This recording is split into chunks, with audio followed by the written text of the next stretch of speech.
Hi all. Common university entrance exam plus ടുവിന് ശേഷമുള്ള ഈ അനന്ത സാധ്യതകളുമായിട്ടാണ് ഇന്ന് നാം കാണുന്നത്. നമ്മളോടൊപ്പം Joby Sebastian sir, common university entrance എക്സാമിനെ കുറിച്ച് നമ്മൾ ഏതാണ്ട് 3 വർഷമായിട്ട് മലയാളികൾക്കിടയിൽ നല്ല അവബോധം കൊടുക്കാൻ ശ്രമിക്കാറുണ്ട്. ഒരു പക്ഷേ പ്ലസ് ടു മാർക്ക് കൊണ്ടൊക്കെ ഡിഗ്രി പ്രവേശനം നടന്നിരുന്ന ഒരു കാലഘട്ടത്തിൽ നിന്നും ഡിഗ്രി പ്രവേശനവും ഒരു എൻട്രൻസിൻ്റെ കീഴിലോട്ടായതിൻ്റെ ഒരു മാറ്റം മലയാളികൾ എത്രത്തോളം അതിൻ്റെ ഗുണഭോക്താക്കളായി വരുന്നത് എനിക്ക് നമ്മളിപ്പോഴും അല്പം ആശങ്കയിൽ തന്നെയാണ്. എങ്കിൽ പോലും അതിൻ്റെ സാധ്യതകൾ അനന്തം തന്നെയാണ് അല്ലേ? എന്താണ് സാർ കോമൺ യൂണിവേഴ്സിറ്റി എൻട്രൻസ് എക്സാമിൽ മലയാളികളുടെ ഒരു സാധ്യത എത്രത്തോളമുണ്ട്? നമ്മൾ 2022 വരെ ഇങ്ങനെ ഒരു പരീക്ഷ ഇല്ലായിരുന്നു. 2021 നമ്മൾ ഡൽഹി യൂണിവേഴ്സിറ്റിയിലെ അഡ്മിഷൻസ് ശ്രദ്ധിച്ചാൽ അതിനകത്ത് നല്ലൊരു ശതമാനം, ഒരു ക്ലാസ്സിൽ ചില സബ്ജക്റ്റിലൊക്കെ ടോപ്പ് കോളേജസിൽ പകുതിയിലധികം ആളുകൾ മലയാളികൾ ആയിരുന്നു. ശരി. അതിനൊന്ന് കാരണമായിട്ട് പറഞ്ഞിരുന്നത് മാർക്കിൻ്റെ ബേസിലാണ് അഡ്മിഷൻ നടത്തിയിരുന്നത്. ശരി.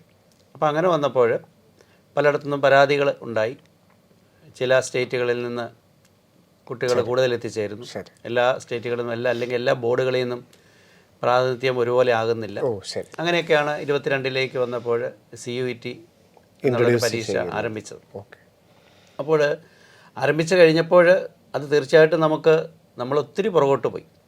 ഒരുപാട് 2022 നമ്മൾ ഒത്തിരി ഉണ്ടായിരുന്നെങ്കിൽ അതൊരു 6-1, 8-1 ഒക്കെ ആയിട്ട് നമ്മുടെ എണ്ണം കുറഞ്ഞിട്ടുണ്ട് എന്നുള്ളത് അത് വളരെ ഭീകരമായ ഒരു അവസ്ഥ തന്നെയാണ് നമ്മളെ സംബന്ധിച്ച് പറയുമ്പോൾ. അതിന് ഒരു പ്രധാന കാരണം നമ്മൾ ഈ പരീക്ഷ എന്ന് കേൾക്കുമ്പോൾ കുട്ടികൾ എന്തോ ഇതൊന്നും ഞങ്ങൾക്ക് കിട്ടാനുള്ളതല്ല, അല്ലെങ്കിൽ നമ്മളെ മാറ്റി നിർത്താൻ വേണ്ടിയിട്ട്, ഞങ്ങളെ ഒഴിവാക്കാൻ വേണ്ടിയുള്ളതാണെന്നൊരു ചിന്ത നമ്മുടെ കുട്ടികളുടെ ഇടയ്ക്ക് ഉണ്ടാകും. തീർച്ചയായിട്ടും അതൊരു പ്രധാനപ്പെട്ട ഒരു കാര്യമായിട്ട് എനിക്ക് തോന്നുന്നത്. പിന്നെ സിലബസ് പഠിക്കുന്നത് കൊണ്ട് നമ്മൾ പുറകിൽ പോയേക്കാവുന്ന ഒരു ചിന്ത. അതെ, അങ്ങനെ ഒരു ചിന്തയുണ്ട്. പിന്നെ കുട്ടികൾക്ക് ഇതിനെക്കുറിച്ചൊരു അവബോധമില്ല. ഈ ഒരു പരീക്ഷ എഴുതി ഇതെന്തിനാണ് എഴുതുന്നതെന്നും ഇതുവഴി എവിടെയൊക്കെ അഡ്മിഷൻ കിട്ടുമെന്നും ഇതുവഴി അഡ്മിഷൻ കിട്ടുന്ന കോഴ്സുകളുടെ അതിൻ്റെ മറ്റുള്ള അടുത്ത തുടർ പഠന മേഖലകളെക്കുറിച്ചോ അല്ലെങ്കിൽ അതുവഴി കിട്ടാവുന്ന തൊഴിൽ മേഖലകളെക്കുറിച്ചോ ഒന്നും വ്യക്തമായിട്ടുള്ള ധാരണ ഇല്ലാത്തൊരു കാരണമാണ്. തന്നെയുമല്ല, ഈ സെൻട്രൽ യൂണിവേഴ്സിറ്റികളിലൊന്നും ഈ കുട്ടികളൊന്നും കണ്ടിട്ട് പോലും ഉണ്ടാവില്ല. അപ്പോൾ അതിനൊരു പ്രധാനപ്പെട്ട കാരണം സെൻട്രൽ യൂണിവേഴ്സിറ്റീസ് കൂടുതലും റൂറൽ ഏരിയയിലാണ്. അപ്പം നമ്മുടെ സെൻട്രൽ യൂണിവേഴ്സിറ്റി ആണെങ്കിൽ പോലും കാസർഗോഡ് പെരിയയിലാണുള്ളത്. പക്ഷേ അവിടെയൊക്കെ നല്ല അക്കാഡമിക് അറ്റ്മോസ്ഫിയർ ഉണ്ട്. ഇൻഫ്രാസ്ട്രക്ചർ വളരെ നല്ലതാണ്. നമുക്കറിയാം സെൻട്രൽ ഗവൺമെൻറ്റിൻ്റെ ഡയറക്റ്റ് ഫണ്ടിങ്ങിൽ പോകുന്നതാണ്. ഫാക്കൽറ്റീസ്, ഇൻ്റർനാഷണൽ എക്സ്പോഷറുള്ള ഫാക്കൽറ്റീസ് ഒരുപാടുണ്ട്. റിസർച്ച് കൾച്ചർ വളരെ നല്ലതാണ്. അവിടെ പഠിക്കുന്ന കുട്ടികൾക്ക് ഇൻറ്റേൺഷിപ്പുകൾക്ക് ഒരുപാട് സാധ്യതയുണ്ട്. ആ ഇൻറ്റേൺഷിപ്പുകൾ പലതും പിന്നീട് ജോബായിട്ട് കൺവേർട്ട് ചെയ്യപ്പെടുന്നുണ്ട്. എക്സ്പോഷർ വൈസ് നല്ലതാണ്. കാരണം നമുക്കറിയാം ഇന്ത്യയിലെ വിവിധ സ്റ്റേറ്റുകളിൽ നിന്ന് വിവിധ ഭാഷ സംസാരിക്കുന്ന ഒരു മൾട്ടി കൾച്ചർ സൊസൈറ്റിയിലേക്കാണ് കുട്ടികൾ ചെന്നുപെടുന്നത്. അങ്ങനെയൊക്കെ ഒരുപാട് പോസിറ്റീവായിട്ടുള്ള കാര്യങ്ങളുണ്ട്. ട്യൂഷൻ ഫീസും ട്യൂഷൻ ഫീസ് വളരെ കുറവാണ്. എസ്പെഷ്യലി നമ്മുടെ പഴയ യൂണിവേഴ്സിറ്റീസ്, ഇപ്പോൾ ഹൈദരാബാദ്, പോണ്ടിച്ചേരി പോലെയുള്ള യൂണിവേഴ്സിറ്റീസ് എടുത്തു കഴിഞ്ഞാൽ DUവിൽ ഡൽഹിയിലെ കോളേജസ് ആണ്. അപ്പോൾ അല്പം ഫീസുണ്ട്. പിന്നെ പലപ്പോഴും നമ്മുടെ കുട്ടികൾക്ക് ഹോസ്റ്റൽ അഡ്മിഷൻ ആദ്യത്തെ വർഷമൊന്നും കിട്ടാറില്ല. അതുകൊണ്ട് അല്പം ചിലവ് കൂടുതൽ വരും. ഹൈദരാബാദൊക്കെ നമ്മൾ നോക്കിക്കഴിഞ്ഞാൽ വളരെ നമ്മുടെ നാട്ടിലെ കോളേജിനേക്കാളും തുച്ഛമായിട്ടുള്ളൊരു ഫീസേ കൊടുക്കേണ്ടി വരുന്നുള്ളൂ. അപ്പോൾ ഇത് വളരെ സീരിയസ് ആയിട്ട് തന്നെ എടുക്കണം. കാരണം നമ്മൾ ഈ ഡൽഹി കോളേജസിലെ ഏറ്റവും ടോപ്പ് കോളേജുകളിൽ ഈ ഡിഗ്രി പ്രോഗ്രാം കഴിയുമ്പം തന്നെ, എസ്പെഷ്യലി കൊമേഴ്സിൽ അല്ലെങ്കിൽ ഇക്കണോമിക്സിലൊക്കെയുള്ള ഡിഗ്രി പ്രോഗ്രാംസ് കഴിയുമ്പോൾ തന്നെ വളരെ ഉയർന്ന പാക്കേജിൽ കുട്ടികൾ പ്ലേസ്ഡ്. അതുപോലെ തന്നെ ഹൈദരാബാദ്, പോണ്ടിച്ചേരി പോലെയുള്ള യൂണിവേഴ്സിറ്റീസ് അവർ 5 ഇയർ പ്രോഗ്രാം, എസ്പെഷ്യലി ഹൈദരാബാദൊക്കെ 5 ഇയർ പ്രോഗ്രാംസ് ആണുള്ളത്. അപ്പോൾ അതിനുശേഷം ഒരു നല്ല രീതിയിൽ പ്ലേസ്മെൻറ്റും ഉണ്ട്. അതോടൊപ്പം തന്നെ നല്ല റിസർച്ചിലേക്ക് താല്പര്യമുള്ള കുട്ടികൾ അവിടെ ഉണ്ടാവുന്നുണ്ട്. അവർക്ക് ഇൻ്റർനാഷണൽ ഉള്ള പോസിബിലിറ്റി ഐസറിൽ നിന്നൊക്കെ വരുന്ന പോലെയൊക്കെ തന്നെ ഉള്ള സാധ്യതകളൊക്കെ കാണുന്നുണ്ട്. അങ്ങനെ വരുമ്പോൾ നമ്മൾ വളരെ സീരിയസ് ആയിട്ട് തന്നെ ഇതിനെ പരിഗണിക്കണം. നമ്മളിപ്പോൾ മെഡിസിൻ, എഞ്ചിനീയറിംഗ് എന്നതിൽ ഒതുങ്ങുന്നതിന് പകരം ഈ മെഡിസിനിലോ എഞ്ചിനീയറിങ്ങിലോ ഫോക്കസ് ചെയ്യുന്ന കുട്ടികൾ അവർ പ്രത്യേകിച്ച് CUET ഫോക്കസ് ചെയ്യേണ്ടതായിട്ട് വരുന്നുണ്ട്. കാരണം CUETയിൽ പുതുതായിട്ട് വരുന്ന പല യൂണിവേഴ്സിറ്റീസും, പലതരത്തിലുള്ള യൂണിവേഴ്സിറ്റീസ് ഉണ്ടല്ലോ. CUET നമ്മൾ പല യൂണിവേഴ്സിറ്റീസും ഒരു സ്കിൽ ഓറിയൻറ്റഡ് ആയിട്ടുള്ള എഞ്ചിനീയറിംഗ് പ്രോഗ്രാംസ് സ്റ്റാർട്ട് ചെയ്യുന്നു. ഇപ്പോൾ ഒരു എക്സാമ്പിൾ പറഞ്ഞാൽ രത്തൻ ടാറ്റ യൂണിവേഴ്സിറ്റി, അത് സ്റ്റേറ്റ് യൂണിവേഴ്സിറ്റിയാണ്, മഹാരാഷ്ട്ര സ്റ്റേറ്റ് യൂണിവേഴ്സിറ്റിയാണ്. അപ്പോൾ അവിടെ BTech പ്രോഗ്രാംസ്, BDS പ്രോഗ്രാംസ് ഒക്കെ അവർ സ്റ്റാർട്ട് ചെയ്ത് കഴിഞ്ഞു. അപ്പോൾ അത് ഈ കഴിഞ്ഞ വർഷം ആരംഭിച്ച ഒരു യൂണിവേഴ്സിറ്റിയാണ്. ശരി. അപ്പോൾ അങ്ങനെയുള്ള പുതിയ യൂണിവേഴ്സിറ്റികളിൽ പുതിയ കാലത്ത് കോഴ്സുകളൊക്കെ ആരംഭിക്കുമ്പോൾ അത് ഒന്നും ഒരു പക്ഷേ നമ്മുടെ ജെഇഒ ഒന്നും വഴിയാകണമെന്നില്ല, കിട്ടണമെന്നില്ല. അതുപോലെ തന്നെ ജെഇ വഴി അഡ്മിഷൻ നടത്തുന്ന പല ഇൻസ്റ്റിറ്റ്യൂഷൻസ്, ഇപ്പം NIFTEM, national institute of entrepreneurship management, NIFTEM ഉണ്ട്. നിഫ്റ്റത്തിലൊക്കെ അതുപോലെ തന്നെ ജെഇ അഡ്വാൻസ്ഡ് വഴി അഡ്മിഷൻ നടക്കുന്ന Rajiv Gandhi institute of petroleum engineering, അവിടുത്തെ ചില BBA പ്രോഗ്രാമുകൾക്കൊക്കെ ഈ CUET ആണ് യൂസ് ചെയ്യുന്നത്. അപ്പോൾ അങ്ങനെയുള്ള സാധ്യതകളും ഒക്കെ ഉണ്ട്. അപ്പോൾ അതൊക്കെ മനസ്സിലാക്കി എടുക്കണം. പറ്റുന്ന കുട്ടികൾ പറഞ്ഞാൽ നീറ്റും ജെഇയും അല്ലെങ്കിൽ മെഡിസിനും എഞ്ചിനീയറിംഗും ഒക്കെ ഫോക്കസ് ചെയ്യുന്നവർ അവരുടെ ഒരു ബാക്കപ്പ് പ്ലാനായിട്ട് നിർബന്ധമായിട്ടും CUET എഴുതിയിരിക്കണം എന്നാണ് എനിക്ക് പറയാനുള്ളത്. പ്ലസ് ടു ബോർഡ് എക്സാം എഴുതുന്ന വിദ്യാർത്ഥികൾ പ്ലസ് ടുവിന് ശേഷം 1 വർഷമോ 2 വർഷമോ ആയിട്ട് ഈ ഒരു മേഖലയ്ക്ക് വേണ്ടിയിട്ട്, മെഡിക്കൽ അല്ലെങ്കിൽ ജെഇ മേഖലയ്ക്കൊക്കെ വേണ്ടിയിട്ട് ചെയ്യുന്നവർ, അല്ലെങ്കിൽ റിസർച്ച് മേഖലയ്ക്ക് വേണ്ടിയിട്ടൊക്കെ ചെയ്യുന്നവരുടെയൊക്കെ ഏറ്റവും പ്രധാനപ്പെട്ട ഒരു എൻട്രൻസ് എക്സാമായിട്ട് മാറുകയാണ് കോമൺ യൂണിവേഴ്സിറ്റി എൻട്രൻസ് എക്സാം. ഈ വർഷം മെയ് 11 മുതൽ മെയ് 30 വരെയാണ് ഓൺലൈനായിട്ട് നടക്കുന്ന എക്സാം. ഏതാണ്ട് 29ഓളം ഡൊമൈൻ സബ്ജക്റ്റുകൾ, ലാംഗ്വേജുകൾ, ഫോറിൻ ലാംഗ്വേജുകൾ, ഈ സബ്ജക്റ്റുകളിലൊക്കെ 37 പേപ്പറുകൾ എഴുതാം. 13 ലാംഗ്വേജുകൾ വരും, 23 ഡൊമൈൻ സബ്ജക്ട്സും, പിന്നെ നമ്മൾ ജനറൽ ആപ്റ്റിറ്റ്യൂഡ് ടെസ്റ്റ് വരുമ്പോൾ അങ്ങനെ 37 പരീക്ഷകൾ നടക്കുന്നുണ്ട്. തീർച്ചയായിട്ടും നമ്മൾക്കിപ്പോൾ ഏറ്റവും പ്രധാനപ്പെട്ടത് സെൻട്രൽ യൂണിവേഴ്സിറ്റികൾ ഏതൊക്കെയാണെന്നുള്ളതും അവിടുത്തെ കോഴ്സുകൾ ഏതാണെന്നുള്ളതും ആ കോഴ്സുകളിലേക്ക് പ്രവേശനം കിട്ടണമെങ്കിൽ നമ്മൾ കോമൺ യൂണിവേഴ്സിറ്റി എൻട്രൻസ് എക്സാമിൽ ഏതൊക്കെ പരീക്ഷകളാണ്, ഏതൊക്കെ സബ്ജക്റ്റുകളാണ് എഴുതണം എന്നുള്ളൊരു തിരിച്ചറിവ് ഇതിൽ വളരെ പ്രാധാന്യമാണ്. അപ്പോൾ സാർ, ഈ ഓൺലൈനായിട്ട് അപ്ലൈ ചെയ്യേണ്ടത് ഇപ്പം നമുക്ക് ഈ വർഷം നേരത്തെയാണ് നോട്ടിഫിക്കേഷൻ ക്ഷണിച്ചത്. ജനുവരി 5 മുതൽ ഇപ്പോൾ ജനുവരി 30 വരെയാണ് CUET.NTA.NIC.in എന്ന വെബ്സൈറ്റ് വഴി ഓൺലൈനായിട്ട് അപ്ലൈ ചെയ്യേണ്ടത്. ഓൺലൈനായിട്ട് അപ്ലൈ ചെയ്യുമ്പോൾ ഒരു വിദ്യാർത്ഥി എന്തിനാണ് പ്രാധാന്യം കൊടുക്കേണ്ടത്? നമ്മൾ ഇപ്പോൾ ഇത്തവണ നമുക്ക് പറഞ്ഞാൽ ആപ്ലിക്കേഷൻ നേരത്തെയാണ്. ശരി. നേരത്തെ ആപ്ലിക്കേഷൻ വരാനുള്ള കാരണം അതിൻ്റെ പ്രാധാന്യം കൊണ്ട് തന്നെയാണ് എന്ന് നമുക്ക് മനസ്സിലാക്കാം. കാരണം അവർക്ക് തയ്യാറെടുക്കാൻ നല്ല കോമ്പറ്റീഷൻ ഉണ്ട്. അപ്പോൾ അതുകൊണ്ട് അല്ലെങ്കിൽ നേരെ താമസിക്കുമായിരുന്നു. നീറ്റിൻ്റെയും ജെഇയുടെ സെക്കൻഡ് ബേസ് ഒക്കെ വരുമ്പോഴായിരുന്നു വന്നുകൊണ്ടിരുന്നത്. അപ്പോൾ ഇതിന് പ്രാധാന്യം വളരെ കൂടുതലാണെന്ന് മനസ്സിലാക്കാം. ഒരു വിദ്യാർത്ഥിയെ സംബന്ധിച്ച് നമ്മൾ ആപ്ലിക്കേഷന് മുമ്പ് അപ്ലൈ ചെയ്യുന്നതിന് മുമ്പ് 3 കാര്യങ്ങൾ പ്രധാനമായിട്ട് ശ്രദ്ധിക്കേണ്ടത്. ശരി. ഒന്നാമതായിട്ട് ഏത് കോഴ്സ് എന്ന് പറയുമ്പോൾ അത് ഇപ്പോൾ ഒരു 3 ഇയർ ഉണ്ട്, ചില യൂണിവേഴ്സിറ്റി 4 ഇയർ, ഇപ്പോൾ പുതിയ NEP വന്നിട്ട് 4 ഇയർ വന്നിട്ടുണ്ട്, 5 ഇയർ ഇൻറ്റഗ്രേറ്റഡ് ഉണ്ട്. ആ കോഴ്സ് ഏത് സബ്ജക്റ്റ്, ഇപ്പോൾ ഫിസിക്സ് ആണെങ്കിൽ ഫിസിക്സിൻ്റെ BSc ഓണേഴ്സ് ഉണ്ടാവാം, BSc ഫിസിക്സ് ഉണ്ടാകാം, 4 ഇയറിന് ഉണ്ടാകാം, MSc 5 ഇയർ ഇൻറ്റഗ്രേറ്റഡ് ഉണ്ടാകാം. അപ്പോൾ ഒന്നാമതായിട്ട് അത് തീരുമാനിക്കണം, കോഴ്സ് ഏതാണെന്നുള്ളത്. രണ്ടാമത് അത് ഏത് യൂണിവേഴ്സിറ്റിയിൽ പഠിക്കണം, ഏത് യൂണിവേഴ്സിറ്റിയിൽ. അപ്പോൾ ഏത് യൂണിവേഴ്സിറ്റിയിൽ പഠിക്കണമെന്ന് പറയുമ്പോൾ നമുക്കറിയാം, നമ്മൾ ഒറ്റ യൂണിവേഴ്സിറ്റി മാത്രം സെലക്ട് ചെയ്താൽ അതൊരു റിസ്ക്കാണ്. അപ്പോൾ നമുക്ക് ഒരു 4-5 നമുക്ക് പോകാൻ താല്പര്യമുള്ള, ഇപ്പോൾ നമ്മൾ ലിസ്റ്റ് നോക്കിയാൽ നമുക്ക് അതിനകത്ത് സെൻട്രൽ യൂണിവേഴ്സിറ്റീസ് ഉണ്ട്, സ്റ്റേറ്റ് യൂണിവേഴ്സിറ്റീസ് ഉണ്ട്, ഡീംഡ് ടു ബി ഉണ്ട്, പ്രൈവറ്റ് ഉണ്ട്, അതർ ഗവൺമെൻറ് ഇൻസ്റ്റിറ്റ്യൂഷൻസ് എന്നും പറഞ്ഞു. അപ്പോൾ 5 സെറ്റ് നമുക്ക് കാണാൻ പറ്റും. അപ്പോൾ ഈ 5 സെറ്റിൽ കൂടെയും കടന്നു പോകണം. കാരണം ഈ ഒരു കാലഘട്ടത്തിൽ നമ്മൾ മുന്നോട്ട് വരും തോറും ഗവൺമെൻറ് ഇൻസ്റ്റിറ്റ്യൂഷൻസും അതോടൊപ്പം മറ്റുള്ളതും നമ്മൾ പരിഗണിക്കേണ്ടതായിട്ട് വരും. കാരണം കുട്ടികൾക്ക് കിട്ടേണ്ട എക്സ്പോഷറും അവൻ്റെ സ്കിൽസും ഒക്കെ ഡെവലപ്പ് ചെയ്യാൻ പറ്റുന്ന ഒരു പക്ഷേ ഒരു പ്രൈവറ്റ് ഇൻസ്റ്റിറ്റ്യൂഷൻ ആണെങ്കിൽ, കാരണം ഒരു അഡ്വാൻസ്ഡ് കോഴ്സ് ചിലപ്പോൾ അവിടെ ഉണ്ടാകും, അങ്ങനെയാണെങ്കിൽ അതിനെക്കുറിച്ചൊക്കെ ചിന്തിക്കണം. അപ്പോൾ ആദ്യം സെൻട്രൽ യൂണിവേഴ്സിറ്റീസ് നോക്കാം. അപ്പോൾ ഈ 5 സെറ്റിൽ കൂടെ നമ്മൾ കടന്നു പോവുക. അതിനകത്ത് നമ്മൾ ആഗ്രഹിക്കുന്ന കോഴ്സ് എവിടെയൊക്കെ ഉണ്ട്, അതിൽ ഏതൊക്കെ യൂണിവേഴ്സിറ്റികളിൽ ഞാൻ അപ്ലൈ ചെയ്യാം. അപ്പോൾ നമ്മൾ അതിനകത്ത് പല കാര്യങ്ങളും ശ്രദ്ധിക്കണം. ആ യൂണിവേഴ്സിറ്റിക്ക് എലിജിബിലിറ്റി ഉണ്ടാവും. ഈ CUET എന്ന് പറയുന്നത് ഒരു എക്സാം മാത്രം, NDA നടത്തി കൊടുക്കുന്ന ഒരു എക്സാം മാത്രം. NDA ഒരു സ്കോർ നമുക്ക് തരും. NDA നമുക്കൊരു സ്കോർ തരും, അതോടുകൂടി NDA പിന്മാറുക. ബാക്കി നമ്മുടെ ഡ്യൂട്ടിയാണ്. യൂണിവേഴ്സിറ്റിയിൽ നമ്മൾ അപ്ലൈ ചെയ്യും. ഓരോ യൂണിവേഴ്സിറ്റിയിലും ഇപ്പോൾ നമ്മൾ ഫിസിക്സിന് വേണ്ടി നമ്മളിപ്പോൾ 5 യൂണിവേഴ്സിറ്റി സെലക്ട് ചെയ്തു. മിക്കവാറും മലയാളിയെ സംബന്ധിച്ച് അതിനകത്ത് DU ഉണ്ടാവും, അല്ലെങ്കിൽ ഹൈദരാബാദ് ഉണ്ടാവും, BH ഉണ്ടാവും, പോണ്ടിച്ചേരി, അങ്ങനെ ഒരു 5 എണ്ണം നമ്മൾ സെലക്ട് ചെയ്യുന്നു വിചാരിക്കുക. ഏറ്റവും താല്പര്യമുള്ളത് നല്ല യൂണിവേഴ്സിറ്റിയാണ്, എല്ലാ തരത്തിലും പോകാനും വരാനും. അതിൻ്റെ ലൊക്കേഷൻ നോക്കും, അവിടുത്തെ നിലവിലുള്ള അക്കാഡമിക് അറ്റ്മോസ്ഫിയർ നോക്കണം. അങ്ങനെ നമ്മൾ ഒരു 5 എണ്ണം സെലക്ട് ചെയ്തു. 5 എണ്ണം സെലക്ട് ചെയ്തിട്ട് നമ്മൾ നോക്കേണ്ടത് ഈ 5 എണ്ണത്തിലെ എലിജിബിലിറ്റി. പറഞ്ഞാൽ ചിലയിടത്ത് ഇപ്പോൾ DUവിൽ 50% മാർക്കുള്ള കുട്ടിക്ക് അപ്ലൈ ചെയ്യാമെങ്കിൽ ഹൈദരാബാദ് വരുമ്പോൾ അത് +2-ന് 60% വേണം. അപ്പോൾ അങ്ങനെയുള്ള എലിജിബിലിറ്റി, നമുക്ക് പരീക്ഷ എഴുതാൻ ഏജ് ഒന്നും പ്രശ്നമില്ല. പക്ഷേ യൂണിവേഴ്സിറ്റി ചിലപ്പോൾ അപ്ലൈ ചെയ്യുമ്പോൾ ആ യൂണിവേഴ്സിറ്റി ഏജിനെ കുറിച്ച് പറയും. അപ്പോൾ അങ്ങനെയുള്ള കാര്യങ്ങളെല്ലാം അവിടെ വരും. പിന്നെ നമ്മൾ ഈ ഓരോ യൂണിവേഴ്സിറ്റിയിലും ഇപ്പം ഫിസിക്സ് ആണ് ഉദാഹരണമെങ്കിൽ ആ ഫിസിക്സ് അവിടെ അഡ്മിഷൻ കിട്ടാൻ വേണ്ടി നമ്മൾ എഴുതേണ്ട പേപ്പറുകളെക്കുറിച്ച് കൃത്യമായിട്ട് അവരുടെ വെബ്സൈറ്റ് അതിനകത്ത് കൃത്യമായിട്ട് പറഞ്ഞിട്ടുണ്ട്. സബ്ജക്റ്റ് കോമ്പിനേഷൻ ഇപ്പോൾ നമുക്കൊരു ചെറിയ ഉദാഹരണത്തിന് നമുക്കൊരു സ്ട്രീം ക്രോസ് ചെയ്തോണം പറഞ്ഞാൽ എക്കണോമിക്സ്. അതും ഇതിനിടയിൽ തന്നെ പറഞ്ഞോട്ടെ, നമുക്കിപ്പം CUET-യുടെ ഏറ്റവും വലിയൊരു പ്രാധാന്യം അവിടെയാണുള്ളത്. കാരണം നമുക്കിപ്പം നമ്മുടെ സ്റ്റേറ്റിൻ്റെ യൂണിവേഴ്സിറ്റിയിൽ നമുക്ക് ചേരണമെങ്കിൽ നമ്മൾ +1 +2 സയൻസ് സ്ട്രീം എടുത്തവർക്ക് സയൻസ് സ്ട്രീമിലോട്ട് തന്നെ പോകാൻ പറ്റുകയുള്ളൂ. അപ്പോൾ നമ്മൾ +1 +2 പഠിച്ച സബ്ജക്റ്റിനപ്പുറത്ത് നമുക്ക് സ്ട്രീം ക്രോസ് ചെയ്ത് BCom അല്ലെങ്കിൽ കൊമേഴ്സോ എക്കണോമിക്സോ ഏത് മേഖലയിലോട്ട് പോകാനുമുള്ളൊരു വലിയ സാധ്യത തന്നെയാണ് CUET. വലിയ സാധ്യത തന്നെയാണ്.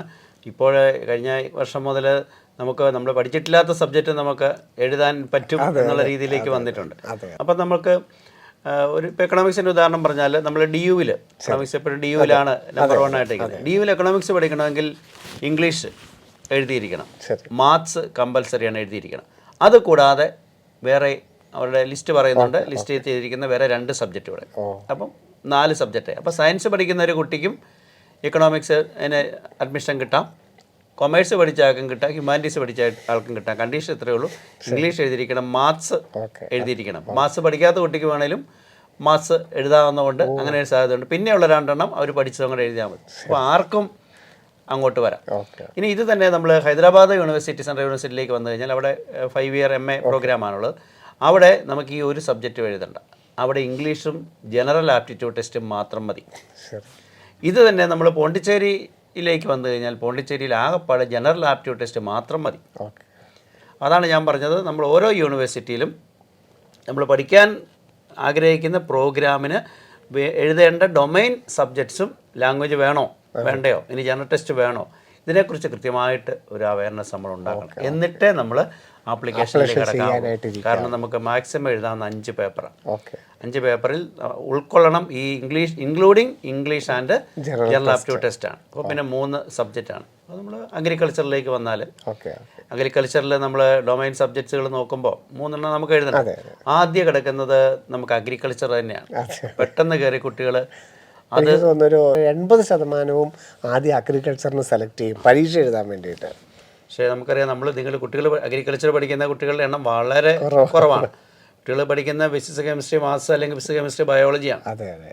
അപ്പോൾ ഇത് 3 എണ്ണം ഫിസിക്സ് കെമിസ്ട്രി മാത്സ് ആകാം, ഫിസിക്സ് കെമിസ്ട്രി ബയോളജി ആകാം. അവിടെ ഇംഗ്ലീഷ് പറയുന്നില്ല അല്ലെങ്കിൽ ജനറൽ ടെസ്റ്റ് പറയുന്നില്ല. നമ്മളിപ്പം ICAR-ന്റെ കീഴിൽ നമുക്ക് അഗ്രികൾച്ചറിന് അനുബന്ധ കോഴ്സുകളോ പഠിക്കണമെങ്കിൽ CUET-ൽ നമ്മൾ എഴുതേണ്ടത് ഫിസിക്സ് കെമിസ്ട്രി ബയോളജിയാണ്, അല്ലെങ്കിൽ ഫിസിക്സ് കെമിസ്ട്രി മാത്തമാറ്റിക്സ് ആണ് എഴുതേണ്ടത്. പക്ഷേ ഇതൊക്കെ നമ്മൾ പറഞ്ഞിട്ടും കഴിഞ്ഞ വർഷം അഗ്രികൾച്ചറിൻ്റെ പരീക്ഷ എഴുതിയവരും അതുകൊണ്ട് തന്നെ ICAR-ൽ അഡ്മിഷൻ കിട്ടാത്തവരും നിരവധിയാണ്. അതുകൊണ്ടാണ് എടുത്തു പറഞ്ഞത്, അഗ്രികൾച്ചറിന് പ്രവേശനം കിട്ടാൻ വേണ്ടിയിട്ട് പഠിക്കാത്ത അഗ്രികൾച്ചറിൽ നിങ്ങൾ പരീക്ഷ എഴുതേണ്ടതായിട്ടില്ല. ഫിസിക്സ് കെമിസ്ട്രി ബയോളജി അല്ലെ ഫിസിക്സ് കെമിസ്ട്രി മാത്തമാറ്റിക്സിൻ്റെ കോമ്പിനേഷൻ ആ പെർസെൻറ്റേജ് സ്കോർ വെച്ചിട്ടാണ് all India agriculture rank list തയ്യാറാക്കുന്നതും അഡ്മിഷൻ നടത്തുന്നതും. ICAR ഒക്കെ അവർ +2 പഠിച്ച സബ്ജക്റ്റ് എഴുതാൻ മാത്രമേ അക്സെപ്റ്റ് ചെയ്യുള്ളൂ. എല്ലാ യൂണിവേഴ്സിറ്റി അങ്ങനെ ഇല്ല. പക്ഷേ ഇവരൊക്കെ അപ്പോൾ അങ്ങനെ ഒരുപാട് കാര്യങ്ങൾ ഇതിനകത്ത് വരുന്നുണ്ട്. അപ്പോൾ നമ്മൾ നേരത്തെ പറഞ്ഞ പോലെ നമ്മുടെ സബ്ജക്റ്റ് എന്താണ് പഠിക്കാൻ ഉദ്ദേശിക്കുന്നത്, ഏതൊക്കെ യൂണിവേഴ്സിറ്റീസിലാണ് പഠിക്കാൻ ഉദ്ദേശിക്കുന്നത്, ആ യൂണിവേഴ്സിറ്റി ആവശ്യപ്പെടുന്ന domain subjects plus language plus general aptitude test ഉണ്ടെങ്കിൽ അത് ഡൊമൈൻ സബ്ജക്റ്റ്. അപ്പോൾ നമുക്ക് മനസ്സിലാവും മാക്സിമം 3 ആണ്. മറ്റേ 2 എഴുതുന്നുണ്ടെങ്കിൽ 3 പറ്റുന്നത്. അപ്പോൾ ഈ 3 കാര്യങ്ങൾ കൃത്യമായിട്ട് ഈ പരീക്ഷയ്ക്ക് മുമ്പ് ശ്രദ്ധിക്കേണ്ട കാര്യങ്ങൾ. പിന്നെ യൂണിവേഴ്സിറ്റീസ് നമ്പർ കൊടുക്കുമ്പോൾ മാക്സിമം കൊടുത്തോ, നമുക്ക് അതിന് പ്രത്യേകിച്ച് പേയ്മെൻ്റ് ഒന്നും വരുന്നില്ല. നമുക്ക് 1000 രൂപയാണ് ഈ 3 സബ്ജക്റ്റ് എഴുതുന്നതിന്. അത് 1 എഴുതിയാലും 2 എഴുതിയാലും 3 എഴുതിയാലും 1000 വരും. പിന്നെ 400 രൂപ വീതം ഓരോന്നിനാണ് നമുക്ക് എക്സ്ട്രാ. 1800 രൂപയാണ് മാക്സിമം വരാവുന്ന ഒരു എമൗണ്ട് വരുന്നത്. യൂണിവേഴ്സിറ്റി മാക്സിമം കൊടുക്കാം. യൂണിവേഴ്സിറ്റി കൊടുക്കുമ്പോൾ സെൻട്രൽ യൂണിവേഴ്സിറ്റീസ് മെയിനായിട്ട് ഫോക്കസ് ചെയ്യുക. നമുക്ക് JNU ഉണ്ട്. JNUവിൽ പക്ഷേ പ്രോഗ്രാംസ് PG പ്രോഗ്രാംസ് കൂടുതലുള്ള പ്രോഗ്രാംസ് വളരെ കുറവാണ്. പിന്നെ അലിഗഡ് മുസ്ലിം യൂണിവേഴ്സിറ്റി ഉണ്ട്, ജാമിയ മില്ലിയ ഇസ്ലാമിയ. AMUവിലും JMIയിലും കുറേയധികം പ്രോഗ്രാംസ് അവരുടെ ഡിപ്പാർട്ട്മെൻറ്റുകൾ തന്നെയാണ് അഡ്മിഷൻ നടത്തുന്നത്. അങ്ങനെ ഒരു കാര്യമുണ്ട്. BHUവിൽ ഒരുപാട് പ്രോഗ്രാംസ് ഉണ്ട്. പിന്നെ ഏറ്റവും പ്രധാനം DU, മലയാളിയെ സംബന്ധിച്ച് ഡൽഹി യൂണിവേഴ്സിറ്റി ഉണ്ട്, ഹൈദരാബാദ് സെൻട്രൽ യൂണിവേഴ്സിറ്റി ഉണ്ട്, പോണ്ടിച്ചേരി യൂണിവേഴ്സിറ്റി ഉണ്ട്, തേസ്പൂർ യൂണിവേഴ്സിറ്റി ഉണ്ട്. പിന്നെ ഇംഗ്ലീഷ് ആൻഡ് ഫോറിൻ ലാംഗ്വേജിൻ്റെ ബെസ്റ്റാണ് journalism and English and foreign language university ഉണ്ട്, നോർത്ത് ഈസ്റ്റേൺ ഹിൽ യൂണിവേഴ്സിറ്റി. പിന്നെ central university of Tamil Nadu, Punjab, Rajasthan, ഇങ്ങനെ കുറേ എണ്ണമൊക്കെ ഉണ്ട്. അതോടൊപ്പം നമ്മൾ തന്നെ ചില സ്റ്റേറ്റ് യൂണിവേഴ്സിറ്റീസും ചില ഡീംഡ് യൂണിവേഴ്സിറ്റിയും പരിഗണിക്കണം. ഡീംഡ് ടു ബിയിൽ ഇക്കണോമിക്സ് താല്പര്യമുള്ള ആളുകൾ നിർബന്ധമായിട്ടും Gokhale institute of politics and economics, പൂനെയിലുള്ള നല്ല ഇൻസ്റ്റിറ്റ്യൂട്ടാണ്, ഒരു പൈനിയർ ഇൻസ്റ്റിറ്റ്യൂട്ടാണ്, അത് തീർച്ചയായിട്ടും അവർ പരിഗണിക്കണം. അതുപോലെ ടിസും ഡീംഡ് ടു ബി ആണ്. ടിസ് പരിഗണിക്കേണ്ട കോഴ്സുകൾ പഠിക്കുന്ന സയൻസിലേക്കല്ല, മറ്റു കോഴ്സുകൾ ചെയ്യുന്നുണ്ട്. ടിസ് നോക്കണം. ഇനി സ്റ്റേറ്റ് യൂണിവേഴ്സിറ്റിയാണ് നോക്കുന്നതെങ്കിൽ പ്രധാനമായിട്ടും ശ്രദ്ധിക്കേണ്ട 1-2 ബാംഗ്ലൂരുള്ള ബാബ അംബേദ്കർ സ്കൂൾ ഓഫ് ഇക്കണോമിക്സ്, നല്ല ഇൻഫ്രാസ്ട്രക്ചറുള്ള ഒരു വളരെ നല്ലൊരു ഇൻസ്റ്റിറ്റ്യൂട്ടാണ്. ഇക്കണോമിക്സ് താല്പര്യമുള്ള കുട്ടികൾ, അവിടെ മാത്സ് വേണം ഇക്കണോമിക്സിന്, അത് ശ്രദ്ധിക്കണം. പിന്നെ ബിടെക് പ്രോഗ്രാമിന് പുതുതായിട്ട് നേരത്തെ സൂചിപ്പിച്ച രത്തൻ ടാറ്റ ഇൻസ്റ്റിറ്റ്യൂട്ട് ബിടെക് പ്രോഗ്രാമുമായിട്ട് ബന്ധപ്പെട്ട് അത് വരുന്നുണ്ട്. അപ്പോൾ അത് ഒന്ന് ശ്രദ്ധിക്കുന്നതിന് കുഴപ്പമില്ല. ഇനി പ്രൈവറ്റ് നമ്മൾ പൂർണ്ണമായിട്ട് ഒഴിവാക്കേണ്ട കാര്യമില്ല. പ്രൈവറ്റിനകത്ത് നമ്മുടെ LPU അതിനകത്ത് പ്രൈവറ്റിനകത്ത് വരുന്നുണ്ട്. പിന്നെ ബജാജിൻ്റെ BML മുഞ്ചൽ വരുന്നുണ്ട്. പിന്നെ ഗോയങ്ക യൂണിവേഴ്സിറ്റി വരുന്നുണ്ട്. അങ്ങനെ കുറേ പ്രൈവറ്റ് യൂണിവേഴ്സിറ്റി. പിന്നെ അസിം പ്രേംജി ബാംഗ്ലൂരുള്ള വളരെ നല്ലൊരു നമുക്കറിയാം സോഷ്യൽ കമ്മിറ്റ്മെൻ്റ് കൊണ്ട് അദ്ദേഹം സ്റ്റാർട്ട് ചെയ്ത യൂണിവേഴ്സിറ്റിയാണ്. അപ്പോൾ അതിൻ്റേതായ രീതിയിലുള്ള ഫീസ് സ്ട്രക്ചറൊക്കെ അവിടെ ഉള്ളൂ. പക്ഷെ നല്ല എക്സ്പോഷർ വൈസ് വളരെ നല്ലതാണ്. അപ്പോൾ അസിം പ്രേംജി യൂണിവേഴ്സിറ്റി ശ്രദ്ധിക്കാവുന്നതാണ്. പിന്നെ സ്റ്റേറ്റ് നമ്മൾ പറഞ്ഞു, സ്റ്റേറ്റും ഡീംഡ് ടു ബിയും പ്രൈവറ്റുമായി. പിന്നെ നമുക്ക് നോക്കാവുന്നത് അതർ ഗവൺമെൻറ്. അപ്പോൾ അതിനകത്താണ് നമ്മുടെ ICAR വരുന്നു, അതുപോലെ നിഫ്റ്റം വരുന്നു, അതുപോലെ നാഷണൽ ഫോറൻസിക് സയൻസ് യൂണിവേഴ്സിറ്റി, അവിടുത്തെ BSc MSc ഫോറൻസിക് സയൻസ് ഒക്കെ വരുന്നുണ്ട്. ചില കുട്ടികൾ ചോദിക്കാറുള്ള. അപ്പം NFSU പറയാം. പിന്നെ Indian Institute of Travel and Tourism Management അതിനകത്ത് വരുന്നുണ്ട്. പിന്നെ Rajiv Gandhi institute of Petroleum Technology വരുന്നുണ്ട്. ഫുഡ്വെയർ ഡിസൈൻ ഇൻസ്റ്റിറ്റ്യൂട്ട് FTDI, ഇതെല്ലാം അതർ. അപ്പോൾ അതിനകത്ത് ഇപ്പം ഫുഡ്വെയർ ഡിസൈനിങ്ങുമായി ബന്ധപ്പെട്ട് പോകാനുള്ള താല്പര്യം ഉണ്ടെങ്കിൽ അങ്ങനെ ശ്രദ്ധിക്കുക. അഗ്രികൾച്ചർ റിലേറ്റഡ് ആയിട്ടുള്ള 11 ഇപ്പം പ്രോഗ്രാംസ് വീടും അഗ്രി ബിസിനസ് മാനേജ്മെൻ്റ് ഒക്കെ വന്നിട്ടുണ്ട്, PBA ഒക്കെ വന്നിട്ടുണ്ട്. അപ്പോൾ അങ്ങനെയുള്ള ഏതെങ്കിലും പ്രോഗ്രാമിന് പോകണമെങ്കിൽ ICARൻ്റെ ഒരു സൈറ്റിലേക്ക് കയറുക. അപ്പോൾ ഇങ്ങനെ ഈ മൊത്തത്തിൽ ഇത്രയൊക്കെ ഒന്ന് പരിശോധിക്കുകയാണെങ്കിൽ, താല്പര്യമുണ്ടെങ്കിൽ ചെയ്ത് കൃത്യമായിട്ട് ഒരു പ്ലാൻ ചെയ്ത് പരിശോധിച്ച് ഏതാണോ കോഴ്സ് എന്ന് പ്ലാൻ ചെയ്ത് വെക്കുക. ഇപ്പം ജസ്റ്റ് ഒന്ന് യൂണിവേഴ്സിറ്റിയും കൂടെ ഉൾപ്പെടുത്തിയാൽ മതി. നമ്മളൊന്ന് കൊടുക്കുമ്പോൾ നമ്മൾ യൂണിവേഴ്സിറ്റിയും കൂടെ ഉൾപ്പെടുത്തി കൊടുത്താൽ മതി. പ്രത്യേകിച്ച് നമുക്കതിന് മുടക്കമൊന്നുമില്ല. ഇതിന് ശേഷം നമ്മൾ സെപ്പറേറ്റ് യൂണിവേഴ്സിറ്റി രജിസ്ട്രേഷൻ, ഒരുപക്ഷെ റിസൾട്ട് വരുന്നതിന് മുമ്പൊക്കെ ഓരോരോ യൂണിവേഴ്സിറ്റികളിലും നമ്മൾ രജിസ്റ്റർ ചെയ്യേണ്ടതായിട്ട് വരും അല്ലേ? മുമ്പ് ജസ്റ്റ് അതിനോടനുബന്ധിച്ചാണ് DOK ഏറ്റവും ആദ്യം സ്റ്റാർട്ട് ചെയ്യുന്നത്. റിസൾട്ട് വരാറായി എന്നുള്ള ഒരു ജൂൺ മാസത്തിലോട്ട് നമുക്ക് റിസൾട്ട് വന്നു കഴിഞ്ഞ് ഒരു കുറച്ച് സമയം കാണും, അധികം സമയം കാണില്ല, ഒരാഴ്ച കൂടുതൽ കിട്ടില്ല. കാരണം ഇതൊരു 1 മാസം അല്ല 1.5 മാസം കൊണ്ട് കംപ്ലീറ്റ് പ്രൊസീജിയർ തീർക്കേണ്ടതായിട്ട് വരും. ഇത് നടക്കുന്നത് നമ്മുടെ എഞ്ചിനീയറിംഗിൻ്റെ അഡ്മിഷൻസ് ഒക്കെ നടക്കുന്ന ഒരേ ടൈം പീരീഡിൽ തന്നെയാണ്. കാരണം മെയ് 31-നാണ് പരീക്ഷ അവസാനിക്കുന്നത്. അതിനുശേഷം റിസൾട്ട് എല്ലാം ഓൺലൈൻ ആയതുകൊണ്ട് ഓൾമോസ്റ്റ് എനിക്ക് തോന്നുന്നു ജൂൺ 20 റിസൾട്ട് വരുമായിരിക്കും. ജൂലൈ ആദ്യത്തെ ആഴ്ച തന്നെ അഡ്മിഷൻ പ്രൊസീജിയറിൻ്റെ എല്ലാം. അപ്പോൾ നമ്മൾ യൂണിവേഴ്സിറ്റികളിലും പ്രത്യേകം രജിസ്റ്റർ ചെയ്യണം എന്നുള്ള കാര്യം കൂടി ഓർത്തിരിക്കട്ടെ. ഇപ്പോൾ ഓൾ ഇന്ത്യ അഗ്രികൾച്ചറിനാണെങ്കിൽ ICAR യൂണിവേഴ്സിറ്റിയുടെ സൈറ്റിൽ നോട്ടിഫിക്കേഷൻ വിളിക്കും. ആ സമയത്ത് നമ്മൾ നമ്മുടെ CUETയിൽ എഴുതിയ ഫിസിക്സ് കെമിസ്ട്രി മാത്സ് അല്ലെ ഫിസിക്സ് കെമിസ്ട്രി ബയോളജിയുടെ പെർസെൻറ്റേജ് സ്കോർ കൊടുക്കുക. ബെസ്റ്റ് 3 വെച്ചിട്ട് അവർ ഓൾ ഇന്ത്യ റാങ്ക് ഉണ്ടാക്കും. അതിനുശേഷമാണ് നമ്മൾ അഗ്രികൾച്ചറിൻ്റെ ഉൾപ്പെടെ ഈ 13 പ്രോഗ്രാമുകൾക്കും അല്ലെ എത്ര പ്രോഗ്രാമാണ് ഇപ്പോൾ വരുന്നത് അത്രയും പ്രോഗ്രാമുകൾ നമുക്ക് താല്പര്യമുള്ള പ്രോഗ്രാമുകൾക്ക് നമുക്ക് ഓപ്ഷൻ കൊടുക്കാനായിട്ട് സാധിക്കുന്നത്.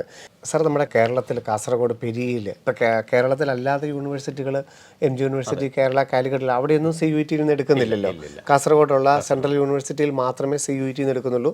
പിന്നെ നമ്മുടെ അഗ്രികൾച്ചർ യൂണിവേഴ്സിറ്റിയുടെ 15% സീറ്റുകൾ CUETയുടെ ഈ ഓൾ ഇന്ത്യ അഗ്രികൾച്ചർ റാങ്ക് ലിസ്റ്റിൽ നിന്നുണ്ട്. പക്ഷേ കൂടുതൽ അഡ്മിഷൻ നമുക്ക് കേരളത്തിലുള്ളത് കേരളത്തിൻ്റേതായിട്ട് പറയുകയാണെങ്കിൽ കാസർഗോഡ് യൂണിവേഴ്സിറ്റിയാണ്. അവിടെ ഏതൊക്കെ പ്രോഗ്രാമുകളാണ് CUETയിൽ നമുക്ക് അഡ്മിഷൻ എടുക്കാൻ സാധിക്കുന്നത്? അവിടെ നേരത്തെ മുതലുള്ള പ്രോഗ്രാം BA ഇൻ്റർനാഷണൽ റിലേഷനാണ് ആദ്യം പോലെ ഉണ്ടായിരുന്നത്.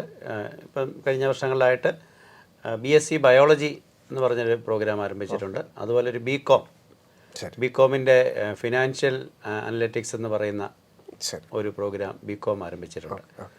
പിന്നെ നമുക്ക് അറിയാം B.Ed പ്രോഗ്രാമുകൾ ഇൻ്റഗ്രേറ്റഡ്, അതിന് ഈ എക്സാം ഇതല്ല, NCERTയുടെ എക്സാം പിന്നെ വരുന്നുണ്ട്. അപ്പോൾ ആ എക്സാം എഴുതി വേറെ വരുന്നത്. അപ്പോൾ ആ ഒരു പ്രോഗ്രാം കൂടെ ഉണ്ട്. അതിപ്പോൾ ഇതുമായിട്ട് ബന്ധപ്പെടുന്നില്ല. അപ്പോൾ ഈ ഡിഗ്രി പ്രോഗ്രാംസാണ് ഓക്കെ. അവിടെ വരുന്നത്. ഇതിൻ്റെ ഒരു എക്സാമിൻ്റെ ഒരു ടൈം ഡ്യൂറേഷനും അതുപോലെ ഇപ്പോൾ നീറ്റ് അല്ലെ ജെയ്ക്കൊക്കെ പ്രിപ്പയർ ചെയ്യുമ്പോൾ അപ്പോൾ ആ ക്വസ്റ്റിൻ്റെ സിലബസ് അല്ലെങ്കിൽ ആ ക്വസ്റ്റിൻ്റെ ഒരു ടഫ്നെസ് ഒക്കെ ഏത് ലെവലിലാണ് CUET സാധാരണ ചോദിക്കുന്നത്? നമുക്ക് ഇവിടെ 50 ക്വസ്റ്റ്യൻ ആണുള്ളത്. ഏത് അതിപ്പം ലാംഗ്വേജ് ആണെങ്കിലും ഡൊമൈൻ സബ്ജക്റ്റ് ആണെങ്കിലും 50 ക്വസ്റ്റ്യൻ 1 മണിക്കൂർ കിട്ടുന്നുണ്ട്. അപ്പോൾ 50 ക്വസ്റ്റ്യൻ 1 മണിക്കൂർ എന്നുള്ള രീതിയിലാണ്. കറക്റ്റ് ആൻസറിന് +5 മാർക്ക്, 5 മാർക്കുണ്ട്. നെഗറ്റീവ് -1 ആണ്. ഓക്കെ. അപ്പോൾ നമുക്ക് വേറൊരു പരീക്ഷയ്ക്കും ഈ ഒരു പാറ്റേൺ ചിലടത്ത് +3 -1ഉം ചിലടത്ത് +4 -1 ഇവിടെ. അപ്പോൾ നെഗറ്റീവിന് ഇമ്പോർട്ടൻസ് കുറവാണ് എന്നുള്ളൊരു കാര്യം നമ്മൾ ശ്രദ്ധിക്കുക നല്ലതാണ്. അപ്പോൾ അങ്ങനെയാണ് ഒരു പാറ്റേൺ വരുന്നത്. ഇനിയിപ്പോൾ നമുക്ക് JEE നീറ്റ് ഒക്കെ ആയിട്ടൊന്ന് കമ്പയർ ചെയ്താൽ ഈ 2 പരീക്ഷയേക്കാൾ നീറ്റ് നമുക്കറിയാം, നീറ്റുമായിട്ട് നമുക്ക് കമ്പാരിസൺ ചെയ്യുമ്പോൾ നീറ്റ് ചില വർഷങ്ങളിൽ വളരെ എളുപ്പമായിട്ടും ചില വർഷങ്ങളിൽ ഇപ്പോൾ കഴിഞ്ഞ വർഷം വളരെ ബുദ്ധിമുട്ടായിട്ട് ടഫായിട്ട് വന്നു. അപ്പം കഴിഞ്ഞ വർഷത്തെ വെച്ച് നമ്മൾ പറയുകയാണെങ്കിൽ JEEയേക്കാളും വളരെ സിമ്പിളായിട്ടാണ് നമുക്ക് വരുന്നത്. ഒരു ആവറേജ് സ്റ്റുഡൻറ്റിന് പ്രിപ്പയർ ചെയ്ത് വരാവുന്നേ ഉള്ളൂ. നീറ്റുമായിട്ട് കമ്പയർ ചെയ്യുമ്പോൾ നമ്മൾ പൊതുവിൽ പറയുമ്പോൾ നീറ്റ് എളുപ്പമായിട്ട് വരുന്ന വർഷങ്ങളിൽ പറയാറുള്ളത് നീറ്റിനോട് ഏകദേശം ചേർന്ന് വരുന്നു എന്നുള്ളതാണ്. പക്ഷേ ഇവിടെ നമുക്ക് സിലബസ് +2 സിലബസാണ്. അതാണ് ഏറ്റവും പ്രധാനം. സെക്കൻഡ് ഇയറിലെ പോർഷൻസ് ആണ് നമുക്ക് പഠിക്കാനുള്ളത്. അപ്പോൾ കുട്ടികളെ സംബന്ധിച്ച് അവരിപ്പം പബ്ലിക് എക്സാം എഴുതാൻ പോകുന്ന ആളുകളാണ്. അവർ ഫസ്റ്റ് ഇയർ പഠിക്കേണ്ട കാര്യമില്ല. അപ്പോൾ ഇപ്പം തന്നെ ഇത് അപ്ലൈ ചെയ്തിട്ട് ഏത് കോഴ്സിനാണോ ഏത് യൂണിവേഴ്സിറ്റിയിലാണോ പോകാൻ എന്ന് ആഗ്രഹിച്ചിട്ട് അതിനനുസരിച്ചൊരു പ്രിപ്പറേഷൻ ഈ സെക്കൻഡ് ഇയറിൽ ഈ വർഷം പഠിച്ചത് മാത്രം ഏതായാലും ബോർഡ് എക്സാമിന് വേണ്ടി പഠിക്കാനായിട്ട് പോവാണ്. അപ്പോൾ അത് ഒബ്ജക്റ്റീവ് ടൈപ്പ് ക്വസ്റ്റ്യൻസ് ഒക്കെ ഒന്ന് ചെയ്ത് ഒന്ന് പ്രാക്ടീസ് ചെയ്ത് ഒന്ന് നല്ല രീതിയിൽ ഒന്ന് പ്രിപ്പയർ ചെയ്താൽ തീർച്ചയായിട്ടും നല്ലൊരു യൂണിവേഴ്സിറ്റി തന്നെ പഠിക്കാം. കാരണം ഈ സിവിൽ സർവീസിലേക്കൊക്കെ വരുന്ന കുട്ടികളെയൊക്കെ നമ്മൾ ശ്രദ്ധിച്ചാൽ പലരും ഇങ്ങനെയുള്ള നേരത്തെ പ്ലാനുണ്ടെങ്കിൽ അവർ CUET പോലെയുള്ള പരീക്ഷകൾ എഴുതി നല്ല യൂണിവേഴ്സിറ്റികളിൽ അഡ്മിഷൻ എടുത്ത് അവിടെ നല്ലൊരു പിയർ ഗ്രൂപ്പ് അവർക്കുണ്ടാവും, കിട്ടും. മറ്റ് സ്റ്റേറ്റുകളിൽ നിന്നൊക്കെ വരുന്നവരുണ്ട്. അതവർ ഒത്തിരി ഹെൽപ്പ് ചെയ്യുന്നതായിട്ട് പലരും അവരുടെ ഇൻ്റർവ്യൂസിലൊക്കെ പറയാറുണ്ട്. അപ്പോൾ അങ്ങനെയൊക്കെ താല്പര്യമുള്ള കുട്ടികൾ ഈ രീതിയിലൊന്ന് നേരത്തെ പ്രിപ്പയർ ചെയ്താൽ ഏറ്റവും നല്ല കോളേജിൽ, ഇപ്പം DUവിലാണ് ഈ നമുക്കറിയാം കോളേജസ് ആണ്. അപ്പോൾ കോളേജിൽ ഏറ്റവും നല്ല കോളേജ് കിട്ടണമെങ്കിൽ അതനുസരിച്ചുള്ള സ്കോർ ആവശ്യമായിട്ട് വരുന്നു. അങ്ങനെയൊന്ന് ഇപ്പം നമുക്ക് DUവിൻ്റെ അഡ്മിഷൻ പ്രൊസീജിയർ നമുക്കൊന്ന് പരിശോധിക്കുകയാണെന്നുണ്ടെങ്കിൽ DUവിൽ രജിസ്റ്റർ ചെയ്യണം. അതിനുശേഷം എങ്ങനെയാണ് നമ്മൾ കോളേജുകളും കോഴ്സുകളും നമ്മൾ സെലക്ട് ചെയ്യണം? നമ്മൾ സെലക്ട് ചെയ്യണം. നമ്മളൊരു അലോട്ട്മെൻറ്റ് പ്രൊസീജിയറാണ് അവിടെ. അപ്പം അതിനുശേഷം നമുക്ക് നമ്മുടെ സ്കോർ നമ്മുടെ ഈ ഇന്ത്യയുടെ നമുക്ക് സ്കോർ നമ്മൾ സ്കോർ കൊടുക്കുന്നുണ്ട്. എന്നിട്ട് നമുക്ക് ഓപ്ഷൻ ഉണ്ട്, കോളേജുകളും കോഴ്സുകളും തിരഞ്ഞെടുക്കാം. കോഴ്സുകളും നമുക്ക് സെലക്ട് ചെയ്യാം. എന്നിട്ട് നമ്മുടെ റാങ്കിൻ്റെ ബേസിൽ നമുക്ക് DU ഉണ്ടാക്കുന്ന റാങ്ക് ലിസ്റ്റ്, ഇന്ത്യ ഒരിക്കലും ഒരു റാങ്ക് ലിസ്റ്റ് ഉണ്ടാക്കില്ല. അപ്പോൾ ആ റാങ്ക് ലിസ്റ്റിൻ്റെ ബേസിൽ കോളേജിൻ്റെ ഓർഡർ പ്രിഫറൻസ് അറിയാം. ഏകദേശം ആളുകൾക്ക് ഐഡിയ ഉണ്ട്. DUവിൻ്റെ ടോപ്പിൽ വരുന്ന കുറച്ച് കോളേജുകളെ നമ്മളൊന്ന് പരിചയപ്പെടുത്തുകയാണെങ്കിൽ DUവിൽ നമുക്ക് പറയാവുന്നത് ഹിന്ദു കോളേജ് ഉണ്ട്, SRC Shriram College of Commerce, പിന്നെ LSR ലേഡി ശ്രീരാം കോളേജ് ഉണ്ട്, മിറണ്ട ഹൗസ് ഉണ്ട്, ഗാർഗി ഉണ്ട്, കരോളി ബാഗ് ഉണ്ട്, പിന്നെ ഹാൻസ് രാജ്, റാംജാസ്, സെൻറ്റ് സ്റ്റീവൻസ്, ഇതൊക്കെ ഏറ്റവും അത്രയും കോളേജുകളുണ്ട് ക്യാമ്പസുകളിലായിട്ട്. മലയാളികൾ പണ്ട് മുതലേ ഡൽഹി പോയി പഠിക്കുന്ന ഒരു രീതി നമ്മുടെ ഇടയിലുണ്ട്. നമുക്ക് ഈ ഒരു ലാംഗ്വേജിൻ്റെ ബാരിയറോ അല്ലെ ഒരു ഫുഡിൻ്റെയോ അല്ലെ ഒരു കാലാവസ്ഥയുടെ കാര്യങ്ങളൊക്കെ നമ്മൾ നോക്കുമ്പം അതും തീർച്ചയായിട്ടും വിദ്യാർത്ഥികൾ അന്ന് എവിടെയാണ് പഠിക്കേണ്ടതെന്നുള്ളതൊന്ന് അറിഞ്ഞു വെക്കേണ്ടത് നല്ലതാണ്. തീർച്ചയായിട്ടും അവിടെ 2-3 കാര്യങ്ങളുണ്ട്. ഇപ്പോൾ DUവിലൊരു കോളേജിൽ അഡ്മിഷൻ കിട്ടുമ്പോൾ നമുക്ക് ഹോസ്റ്റൽ കിട്ടിയില്ല എങ്കിൽ നമ്മൾ ഒരുമിച്ച് കുറേ കുട്ടികളുടെ കൂടെയാണ് താമസിക്കുന്നത് എങ്കിൽ നമ്മളവിടെ വളരെ ശ്രദ്ധിക്കേണ്ട കാര്യമുണ്ട്. കാരണം നമ്മൾക്ക് ഏത് കൾച്ചറുള്ള ആളുകളാണെന്നോ നമുക്കറിയാം. കുട്ടികൾ ഇപ്പം വഴിതെറ്റി പോകാനുള്ള മാർഗ്ഗങ്ങൾ ഒരുപാടുണ്ട്, ഡ്രഗ്സ് കാര്യങ്ങളൊക്കെ ഉണ്ട്. അപ്പോൾ അതങ്ങനെ വളരെ ഒരു ക്ലിയർ മൈൻഡ് സെറ്റായിട്ട് പോകുന്ന പഠനം ഫോക്കസ് ചെയ്ത് പോകുന്ന ആളുകൾ വേണം തീർച്ചയായിട്ടും. ആ ഗ്രൂപ്പ് സെലക്ട് ചെയ്യുന്നത് നമ്മൾ അതൊരു കാര്യം പറയാം. പിന്നെ ഫുഡ് നമ്മുടേതുമായിട്ട് ഒരുപാട് നമുക്കറിയാം. അവിടെ ചപ്പാത്തി, ദാല് ഒക്കെയാണ്. അപ്പോൾ അത് അങ്ങനെയുള്ള ഫുഡ് കൾച്ചർ വ്യത്യാസമുണ്ട്. പിന്നെ കാലാവസ്ഥയുടെ കാര്യത്തിലും വ്യത്യാസങ്ങളുണ്ട്. അപ്പോൾ ഇതൊക്കെ നമ്മളൊന്ന് ഒരു യൂണിവേഴ്സിറ്റി സെലക്ട് ചെയ്യുമ്പോൾ തീർച്ചയായിട്ടും ഇങ്ങനെയുള്ള കാര്യങ്ങളിലൂടെ പരിഗണിക്കണം. നമ്മളിപ്പോൾ ഈ പഠിക്കുമ്പോൾ തീർച്ചയായിട്ടും അത് പരിഗണിച്ചിട്ടേ നമ്മൾ ആദ്യം പറഞ്ഞതിൻ്റെ പോസിറ്റീവായിട്ടുള്ള കാര്യങ്ങളാണ്. അതോടൊപ്പം തന്നെ ഇങ്ങനെയുള്ള കാര്യങ്ങളും കൂടി ശ്രദ്ധിച്ചിരിക്കണം പരിഗണിക്കണം എന്നുള്ള പ്രധാനപ്പെട്ട കാര്യം തന്നെയാണ്. ഓക്കെ 2025 3 എക്സാമുകൾ ഫിസിക്സ് കെമിസ്ട്രി ബയോളജിയിൽ കുട്ടികളുടെ എണ്ണം കൂടുതലായതുകൊണ്ട് ഓഫ്ലൈൻ രീതിയിലൊക്കെ നടത്തിയെങ്കിലും നേരത്തെ തന്നെ ആപ്ലിക്കേഷൻ വിളിച്ചിരിക്കുന്നതുകൊണ്ട് 2026 എല്ലാ എക്സാമുകളും ഓൺലൈൻ രീതിയിൽ തന്നെ ആയിരിക്കും നടത്തുന്നത്. ഇപ്പോൾ നമ്മളൊരു കുട്ടി ഫിസിക്സ് കെമിസ്ട്രി ബയോളജി സെലക്ട് ചെയ്തിട്ടുണ്ടെങ്കിൽ അത് ഒരു ദിവസം തന്നെ വരണം നിർബന്ധമില്ലല്ലോ. എല്ലാ സെപ്പറേറ്റ് എക്സാമുകളായിരിക്കും. കാരണം കണ്ടിന്യൂസ് ആയിട്ടൊരു എക്സാം ആയിരിക്കില്ല വരിക, പല ദിവസങ്ങളിലായിട്ടായിരിക്കും എക്സാം വരിക. അപ്പം അതിൻ്റെ അഡ്മിറ്റ് കാർഡ് വരുമ്പോഴാണ് നമുക്ക് ഇത് ഏത് ദിവസങ്ങളിലാണ് ഏത് ഷിഫ്റ്റുകളാണെന്നൊക്കെ നമുക്ക് അറിയാനായിട്ട് സാധിക്കുകയുള്ളൂ. മെയ് 11 മുതൽ മെയ് 30 വരെ. അപ്പം നമ്മുടെ നീറ്റ് എക്സാം ഒക്കെ കഴിഞ്ഞിട്ട് ഏറ്റവും നന്നായിട്ട് നമുക്ക് ഫോക്കസ് ചെയ്ത് ചെയ്യാൻ പറ്റുന്നൊരു സമയമാണ് കോമൺ യൂണിവേഴ്സിറ്റി എൻട്രൻസ് എക്സാമിൻ്റെ ടൈമും. അതുകൊണ്ട് കൃത്യമായിട്ടൊരു നമുക്ക് ഫോളോ ചെയ്യാൻ പറ്റുന്ന നമുക്കൊരു പ്ലാൻ ബി എന്ന് പോലും പറയാൻ പറ്റില്ല, ഒരുപക്ഷെ പ്ലാൻ എ ആയിട്ട് പോലും കൺവേർട്ട് ചെയ്യപ്പെടേണ്ട തീർച്ചയായിട്ടും ഉണ്ടാവും. 2-3 വർഷത്തിനുള്ളിൽ തന്നെ യൂണിവേഴ്സിറ്റികളുടെ ബ്രാൻഡിങ് വളരെ പ്രധാനമായിട്ട് വരും. കാരണം ഈ പറഞ്ഞ പോലെ തന്നെ ഒരു പിയർ ഗ്രൂപ്പിൽ നിൽക്കുക എന്നുള്ളതാണ് 2030 കാലഘട്ടത്തിൽ ഏതൊരു കമ്പനികളെയും ഇപ്പം നേരിട്ട് കമ്പനികളിലോട്ട് ഇപ്പോൾ ഇൻറ്റേൺഷിപ്പ് എടുത്തു കഴിഞ്ഞാൽ അത് ജോബിലോട്ട് ചേഞ്ച് ചെയ്യുന്നൊരു കാലഘട്ടം വരുമെന്ന് പറഞ്ഞു നമ്മൾ. അപ്പോൾ തീർച്ചയായിട്ടും അങ്ങനെ ഒരു പിയർ ഗ്രൂപ്പിൽ നിൽക്കേണ്ടതിൻ്റെ ആവശ്യകതയൊക്കെ നമ്മൾ ചർച്ച ചെയ്യുമ്പോൾ ഇനി വരുന്ന കാലഘട്ടങ്ങളിൽ തീർച്ചയായിട്ടും നിങ്ങൾക്ക് നല്ലൊരു പ്രൊഫൈൽ ക്രിയേറ്റ് ചെയ്യാൻ പറ്റുന്നതാണ് കോമൺ യൂണിവേഴ്സിറ്റി എൻട്രൻസ് എക്സാം. അവിടെ നിങ്ങൾ പഠിച്ച സബ്ജക്റ്റുകൾ നിങ്ങൾക്ക് അതല്ലാതെ ഒരു കോളേജുകൾ ഓപ്റ്റ് ചെയ്യണമെങ്കിൽ യൂണിവേഴ്സിറ്റിയിൽ ഓപ്റ്റ് ചെയ്യണമെങ്കിൽ ഓപ്റ്റ് ചെയ്യാം. പക്ഷേ അതിനപ്പുറത്ത് നിങ്ങൾ നിർബന്ധമായിട്ടും പഠിച്ച സബ്ജക്റ്റുകളും ഇംഗ്ലീഷും ജനറൽ ടെസ്റ്റും നിങ്ങൾ തീർച്ചയായിട്ടും ഇത് സെലക്ട് ചെയ്യുക. കാരണം അവിടെ 1-2 എണ്ണം കഴിഞ്ഞ തവണ ചെറിയ തെറ്റുകൾ ചിലരെങ്കിലും കാണിച്ചത്, ചിലർ ബയോളജി മാത്രം സെലക്ട് ചെയ്തു അഗ്രികൾച്ചറിന് പഠിക്കാനായിട്ട്, അല്ലെ ബയോളജി പഠിക്കാനായിട്ട്. ഇപ്പം ചില യൂണിവേഴ്സിറ്റികളിൽ ബയോളജി പഠിക്കാൻ വേണ്ടിയിട്ട് CUET ബയോളജി മാത്രം എഴുതി, അല്ലെങ്കിൽ കെമിസ്ട്രി മാത്രം എഴുതി കെമിസ്ട്രിയിലോട്ട് പോകാനായിട്ട്, അല്ലെങ്കിൽ ഫിസിക്സ് പഠിക്കാൻ ഫിസിക്സ് മാത്രം എഴുതി. അങ്ങനെ ചെയ്യരുത്. നിങ്ങൾ ചെയ്യുമ്പം സബ്ജക്റ്റ് കോമ്പിനേഷനുകൾ ആണ് യൂണിവേഴ്സിറ്റികൾ മിക്കവാറും എല്ലായിടത്തും തന്നെ ഓപ്റ്റ് ചെയ്യുന്നത്. അതുകൊണ്ട് ഫിസിക്സ് കെമിസ്ട്രി ബയോളജി, അല്ലെങ്കിൽ physics chemistry maths English general test opt ചെയ്യുന്നതാണ് ഏറ്റവും നല്ലത്. 5 എണ്ണം ചെയ്യാൻ പറ്റുകയുള്ളൂ. പക്ഷേ ആ 5 എണ്ണവും നിങ്ങൾ സെലക്ട് ചെയ്യുന്നത് തന്നെയാണ് നല്ലത്. കാരണം നമുക്ക് പിന്നെ ജൂണിൽ യൂണിവേഴ്സിറ്റി DUലൊക്കെ 4 എണ്ണം ഏതായാലും വരുന്നുണ്ട്. അതെ പിന്നെ ജനറൽ ടെസ്റ്റൂടെ തീർച്ചയായും എന്താണെങ്കിലും എഴുതാം. കാരണം ജനറൽ ടെസ്റ്റ് അതിൻ്റെ ഒരു സിലബസ് എന്തായിരിക്കും? ജനറൽ ടെസ്റ്റ് GK ഉണ്ട്, കറണ്ട് അഫയേഴ്സ് ഉണ്ട്, അതുപോലെ തന്നെ വെർബൽ ഉണ്ടാവും, പിന്നെ ക്വാണ്ടിറ്റേറ്റീവ് ഉണ്ട്, റീസണിങ്ങിൻ്റെ കുറേ ക്വസ്റ്റ്യൻസ്, ഇങ്ങനെ ഈ ഒരു പാറ്റേണിലാണ്. അതെ, ഈ ഒരു പ്രായത്തിലുള്ള ഒരു 12th പാസ്സാകാൻ നമുക്ക് ഈസി ആയിട്ട് ചെയ്യാൻ പറ്റുന്ന അത്രേ ഉള്ളൂ. അപ്പോൾ അത് ജനറൽ ടെസ്റ്റും പല സ്ട്രീം ക്രോസ് ചെയ്യുന്നുണ്ടെങ്കിൽ ഫോറിൻ ലാംഗ്വേജുകൾ സെലക്ട് ചെയ്യുന്നുണ്ടെങ്കിലൊക്കെ ഏറ്റവും നല്ലതാണ്. അതും കൂടെ കൂട്ടത്തിൽ പറഞ്ഞിട്ട് സാറേ, ഇപ്പം നമുക്ക് ഡിഗ്രി കഴിഞ്ഞിട്ടൊക്കെ 6 മാസമൊക്കെ ജർമ്മൻ പഠിക്കാൻ പോകുന്ന ഒരു കാലഘട്ടമാണ് ഇപ്പോൾ. അപ്പോൾ ധാരാളം ഫോറിൻ ലാംഗ്വേജുകളുണ്ട് ഡൽഹി യൂണിവേഴ്സിറ്റിയിലും ഇഫ്ലുവിലും ഒക്കെ. എന്താണ് ഈ സെൻട്രൽ യൂണിവേഴ്സിറ്റിയിൽ ഒരു ഫോറിൻ ലാംഗ്വേജുകൾ നമുക്ക് പഠിക്കാൻ സാധിക്കില്ലേ? തീർച്ചയായിട്ടും നമുക്ക് അവിടെ ഇംഗ്ലീഷും ജനറൽ ടെസ്റ്റുമാണ്. ഇപ്പോൾ ഈ ഫ്ലോയിലൊക്കെ നോക്കുമ്പോൾ ഇംഗ്ലീഷും ജനറൽ ടെസ്റ്റും മതിയാവും. ശരി. അത് അങ്ങനെ ഒരു ലാംഗ്വേജ് നമുക്ക് താല്പര്യം ഉണ്ടെങ്കിൽ തീർച്ചയായിട്ടും നമുക്ക് ഈ 2 പേപ്പറുകൾ എഴുതി അങ്ങോട്ടേക്ക് കടന്നു വരാം. പിന്നെ അതിനുശേഷം അതിൻ്റെ ഹയർ സ്റ്റഡീസ് ഇഫ്ലുവിലും ഉണ്ട്, അതുപോലെ JNUവിൽ മാസ്റ്റേഴ്സ് പ്രോഗ്രാമുകൾ ഒരുപാട് ഫോറിൻ ലാംഗ്വേജസ് വരുന്നുണ്ട്.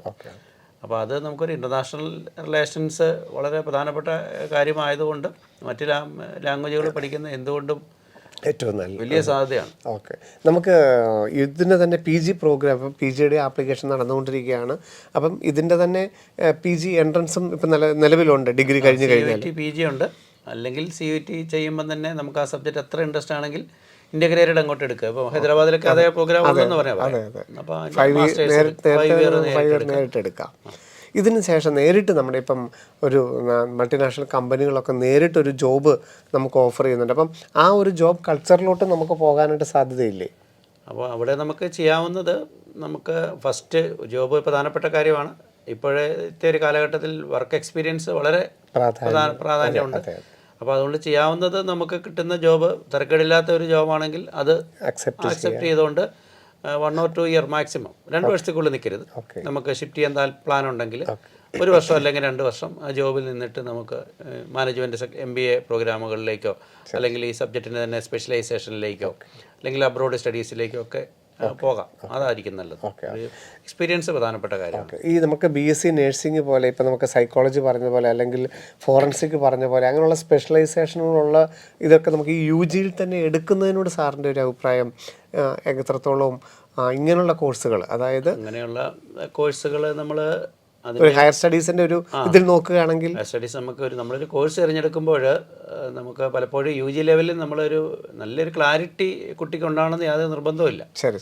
അങ്ങനെ വരുമ്പോൾ നമുക്ക് മാക്സിമം ഓപ്ഷൻസ് ഉള്ളത്, അതായത് ഇപ്പോൾ ഒരു എക്സാമ്പിൾ പറഞ്ഞാൽ ഇപ്പോൾ സുവോളജി, ചില കുട്ടികൾ പറയും സുവോളജി എനിക്കിഷ്ടമില്ല, എനിക്കിഷ്ടം മൈക്രോബയോളജിയാണ് അല്ലെങ്കിൽ ബയോ ഇൻഫോർമാറ്റിക്സ് ആണ്, അങ്ങനെയൊക്കെ പറയാറുണ്ട്. പക്ഷേ ഈ ബയോ ഇൻഫോർമാറ്റിക്സ് പഠിക്കുന്ന കുട്ടി മാത്സ് താല്പര്യം ഇല്ലാത്തതുകൊണ്ടായിരിക്കും ബയോളജി റിലേറ്റഡ് ഈ പ്രോഗ്രാം ചോദിക്കുന്നത്. അത് പഠിച്ചു വരുമ്പോഴാണ് അതിനകത്ത് മാത്തമാറ്റിക്കൽ കണ്ടന്റ് ഉണ്ട് എന്ന് മനസ്സിലാകുന്നത്. അപ്പോൾ പിന്നെ ആ പാടെ ബുദ്ധിമുട്ടാണ്. അതിന് പകരം ആ കുട്ടി ഒപ്പം ബയോളജി പഠിച്ചു കഴിഞ്ഞാൽ മൈക്രോബയോളജിയിലേക്ക് പോകാം, ബയോടെക്നോളജിയിലേക്ക് പോകാം, അതുപോലെ തന്നെ ബയോ ഇൻഫോർമാറ്റിക്സിലേക്ക് ഇതിലേക്കെല്ലാം ഷിഫ്റ്റ് ചെയ്യാനുള്ള പറ്റും. അപ്പം പിന്നീട് എപ്പോഴും നമ്മൾ മാക്സിമം ഓപ്ഷൻസ് ഉള്ള പ്രോഗ്രാം വേണം UG ലെവലിൽ സെലക്ട് ചെയ്യാനുണ്ട്. ഈ BSc ബയോടെക്നോളജി അല്ലെങ്കിൽ BTech ബയോടെക്നോളജി ഇതിലൂടെ കിട്ടുന്നത് BSc ബയോടെക്നോളജിയാണ്. BSc BTech ഉണ്ട്, നമുക്കറിയാം. CET വഴി ICAR ഉണ്ട്. മറ്റ് ബയോടെക്നോളജി അല്ല, മറ്റു പല ഇൻസ്റ്റിറ്റ്യൂഷൻസും BTech പ്രൊവൈഡ് ചെയ്യുന്നുണ്ടല്ലോ. രണ്ടിനും സാധ്യതയുണ്ട്. BSc ഉണ്ട്, അതുപോലെ തന്നെ BTechനും ഉണ്ട്. ഇതിന്റെ ഹയർ എഡ്യൂക്കേഷൻ സാധ്യതകളും ഏതാണ്ട് തുല്യം തന്നെയാണ്. അതോ BSc നമുക്ക് ബയോടെക്നോളജി വഴി ഇൻഡസ്ട്രിയൽ ഫീൽഡിൽ ജോലി കിട്ടാൻ നല്ലത് BTech ബയോടെക്നോളജി തന്നെയാണ്. അതാണ് അല്പം കൂടി ബെറ്റർ സിലബസും അത് തന്നെയാണ്. ഓക്കെ. മാത്തമാറ്റിക്സിന് സപ്പോർട്ട് വേണമെന്നുണ്ട്, മാത്സ് കണ്ടന്റ് വേണം.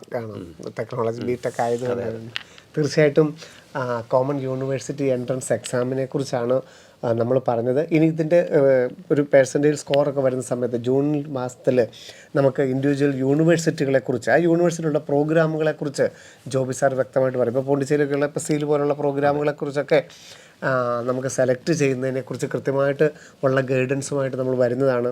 യൂണിവേഴ്സിറ്റി രജിസ്ട്രേഷൻ എങ്ങനെയാണ്, അവിടെ എങ്ങനെ കോഴ്സുകൾ ഓപ്റ്റ് ചെയ്യണം എന്നുള്ളതിനെക്കുറിച്ചൊക്കെ നമുക്ക് വിശദമായിട്ട് നമുക്ക് ക്ലാസ്സുകൾ എടുക്കണം. സാർ ഇതൊരു പെർസെൻറ്റേജ് സ്കോർ പറയുകയാണെങ്കിൽ ഇപ്പം നീറ്റ് അല്ലെ JEE എന്നൊക്കെ ഒരു ആവറേജ് സ്റ്റുഡൻ്റ് ആണെങ്കിൽ പോലും ഒരു ഡീസൻറ്റ് പെർസെൻറ്റേജ് സ്കോർ നമുക്ക് കിട്ടുന്നതല്ലേ? അതെ, ഒരു 85 above കിട്ടുകയാണെങ്കിൽ DUയിലൊക്കെ കോളേജ് അനുസരിച്ച് 90ക്ക് മുകളിൽ വരണം. ഓക്കെ. ഒരു നീറ്റിനൊരു 300-400 സ്കോറിന് മുകളിലൊക്കെ കിട്ടുന്നവർക്ക് ഈസി ആയിട്ട് 90 ആ ഒരു സ്കോർ ധാരാളം കിട്ടുന്നത് കണ്ടിട്ടുണ്ട്. കാരണം ഈ കഴിഞ്ഞ ICARൻ്റെ ഓൾ ഇന്ത്യ റാങ്ക് ഒക്കെ നോക്കി കഴിയുമ്പോൾ വളരെ അധികം കുട്ടികൾ, അതൊരു ചിലർ ഈ കോമ്പിനേഷനിൽ തന്നെ ചില സബ്ജക്റ്റുകൾക്ക് ബയോളജിക്കൊക്കെ 97, 98, 99% സ്കോർ മേടിക്കും. ഇപ്പം നീറ്റിനൊക്കെ പ്രിപ്പയർ ചെയ്യുന്നവർക്ക് ബയോളജിക്ക് 90 വേറെ പ്രിപ്പറേഷൻ ആവശ്യമില്ല. കാരണം നീറ്റ് എഴുതി 2 ആഴ്ച കഴിയുമ്പോഴാണ് CUET കഴിയുന്നത്. അപ്പം ഏതൊരു സ്റ്റുഡൻറ്റിനും കോമൺ യൂണിവേഴ്സിറ്റി എൻട്രൻസ് എക്സാം അവരുടെ ലക്ഷ്യബോധത്തിന് വേണ്ടിയിട്ട്, അവരുടെ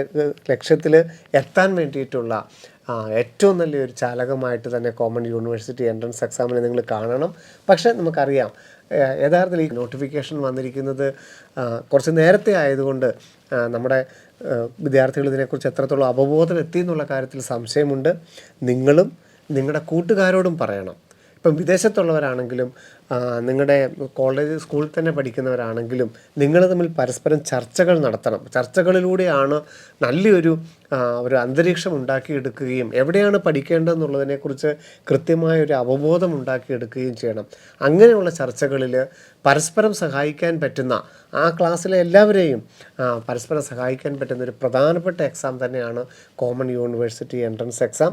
അപ്പോൾ അതിൻ്റെ സാധ്യതകളെ, യൂണിവേഴ്സിറ്റികളെ, സബ്ജക്റ്റുകളെ ഒക്കെ നിങ്ങളൊന്ന് മനസ്സിലാക്കി ഇതിന് അപ്ലൈ ചെയ്യണം. CUET.NTA.NIC.in എന്നാണുള്ള website. നമുക്ക് ആധാർ അപ്ഡേറ്റ് ചെയ്യുന്ന കാര്യങ്ങളൊക്കെ നമ്മുടെ ഓൺലൈൻ അപ്ലൈ ചെയ്യുന്ന കാര്യത്തിനകത്ത് പറഞ്ഞിട്ടുണ്ട്. ലൈവ് ഫോട്ടോ ക്യാപ്ചർ ചെയ്യണം. ഫോട്ടോഗ്രാഫും സിഗ്നേച്ചറും ID പ്രൂഫുമാണ് അപ്ലോഡ് ചെയ്യാനായിട്ടുള്ളത്. അങ്ങനെ നിങ്ങൾ ഓൺലൈൻ ലൈവ് ഫോട്ടോ ക്യാപ്ചറിങ് ഉണ്ടെന്ന് പറഞ്ഞു. അങ്ങനെ ഓൺലൈൻ ആപ്ലിക്കേഷൻ ജനുവരി 31 കംപ്ലീറ്റ് ചെയ്യണം. എക്സാം പറഞ്ഞതുപോലെ ഓൺലൈനാണ്. മെയ് 11 മുതൽ മെയ് 30 വരെയാണ്. അത് അഡ്മിറ്റ് കാർഡ് കിട്ടുമ്പോൾ ഓരോ എക്സാമിനെ കുറിച്ചുള്ള സെപ്പറേറ്റ് ആയിട്ട് അഡ്മിറ്റ് കാർഡ് നിങ്ങൾക്ക് ലഭ്യമാകും. ഓൺലൈൻ എക്സാമാണ്. അതിൻ്റെ പെർസെൻറ്റേജ് സ്കോറ് ജൂൺ അവസാനത്തോടു കൂടിയൊക്കെ പ്രസിദ്ധീകരിക്കും. അതോടൊപ്പം തന്നെ നിങ്ങൾ താല്പര്യമുള്ള യൂണിവേഴ്സിറ്റികളുടെ ഇൻഡിവിജ്വൽ യൂണിവേഴ്സിറ്റികളുടെ വെബ്സൈറ്റുകൾ കൂടി നോക്കിയിട്ട് അവിടുത്തെ UG പ്രോഗ്രാം അഡ്മിഷനെ കുറിച്ച് കൂടി നിങ്ങളൊന്ന് മനസ്സിലാക്കി വെക്കണം. അതിനും യൂണിവേഴ്സിറ്റിയിലും നിങ്ങൾ സെപ്പറേറ്റ് ആയിട്ട് അപ്ലൈ ചെയ്യേണ്ടതായിട്ട് വരും. അതിനെക്കുറിച്ചുള്ള അറിയിപ്പുകളൊക്കെ അതാത് സമയങ്ങളിൽ നിങ്ങൾക്ക് നൽകുന്നതാണ്. അപ്പം ഏറ്റവും പ്രധാനപ്പെട്ട ഒരു ആശയം പങ്കുവെച്ച ജോബി സാറിന് ഒത്തിരി നന്ദി ഒരിക്കൽ കൂടി പറഞ്ഞുകൊണ്ട് കോമൺ യൂണിവേഴ്സിറ്റി എൻട്രൻസ് എക്സാമിൻ്റെ പ്രാധാന്യം ഒരിക്കൽ കൂടി ഓർമ്മിപ്പിച്ചുകൊണ്ട് നിർത്തുന്നു. നന്ദി, നമസ്കാരം. Brilliant Study Center, India's #1 coaching center for NEET and